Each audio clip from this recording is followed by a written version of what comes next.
நம்ம படிச்சிருக்கோம் இல்லையா, என்னுடைய இறைவன் அல்லாஹுதான் என்று உறுதி கொண்டு உறுதியாக சும்மஸ்தகாம அதில் நிலைத்திருக்கக்கூடிய மனிதனுக்கு மறுமையில எந்த ஒரு கவலையோ பயமோ கிடையாது.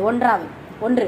ரெண்டாவது, இரையச்சமுடைய மனிதர்களுக்கு இந்த உலகத்துல தனிமையிலையோ இல்ல 4 பேருடைய மத்தியிலையோ இரவிலோ பகலிலோ எங்கிருந்தாலும் இறைவன் பார்க்கிறான் என்கின்ற அச்சத்தோடு இருக்கக்கூடிய மனிதனுக்கு மறுமையில் எந்த பயமோ எந்த கவலையோ கிடையாது. மூன்றாவது, அல்லாஹுடைய பாதையில் செலவழிக்கக்கூடிய அந்த சதகா செய்யக்கூடிய அந்த மனிதர்களுக்கு, அதிலும் குறிப்பாக அல்லாஹுடைய அந்த நெருங்கிய உறவினர்களுக்கு, நம்ம லைசல் பிர்ரான் து வல்லு உஜூஹக்கும் ஒரு வசனம் ஓதுவோம் இல்லையா, சூரத்துல் பக்ராவில் வரக்கூடிய வசனம். அதில் என்னன்னா, அமல்கள் என்பது வெறும் தொழுகையும் ஜக்காத்து மட்டும் கிடையாது, மற்றவர்களுக்கு பொருளாதாரத்தை கொண்டு உதவி செய்வதும் ஒரு அழகான அமல் அப்படிங்கிறது அல்லாஹு தாலா.